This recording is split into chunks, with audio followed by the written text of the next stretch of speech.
मां मोहम्मद रफ़ीक चनो फितरा जो पी मुंहिंजूं ॿ न्याणियूं जेके आहिनि अगवा थी वियूं आहिनि।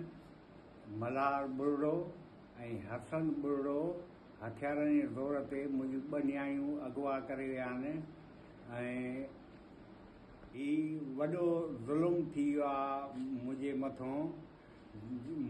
मथों FIR कटराई अथऊं, मुंहिंजे भाइरनि जे मथों, मुंहिंजे भाइटनि जे मथों, मुंहिंजे सरदार जे मथों FIR कटराई अथऊं। हेॾो ज़ुल्म कयो आहे मल्हार बुर्ड़े ऐं उन्ही जे पुट हसन जेको आहे हथियारनि जे ज़ोर ते मुंहिंजूं ॿ न्याणियूं अगवा करे वियो आहे। हिन क़ुर जे वास्ते मासां इंसाफ़ कयो वञे। जेको आहे त FIR बि मुंहिंजे मथों, मां न्याणी जो पीउ आहियां, FIR बि मुंहिंजे मथों ऐं मुंहिंजे ॻोठ में घरनि में, मुंहिंजे ॻोठ वारनि जी घरनि में पुलिस रोज़ अचे थी, जेको नुक़सान करे थी, सामान खणी वई आहे, माल उकाए वई आहे, पैसो खणी वई आहे, मुंहिंजे घरनि मां चोरियूं थी वयूं आहिनि। सॼा इन जा गुंडा अचनि था, राति जो गुंडा फिरनि था, असांखे फायरिंग करे ड्राइनि था।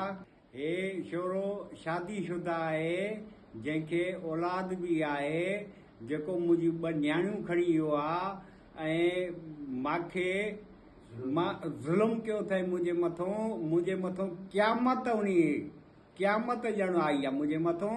मां दिलि जो मरीज़ आहियां।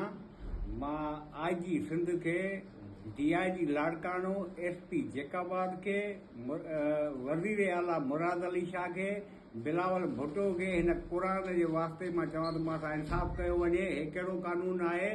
ऐं बेनज़ीर हिकु न्याणी हुई, उहा हुजे त मुंहिंजी न्याणी जो इंसाफ़ करे हा। हे केरु इंसाफ़ कंदो मुंहिंजी न्याणी जो? उहा नाहे मुंहिंजी भेण बेनज़ीर जो, हे मां सां ज़ुल्म थियो वियो आहे।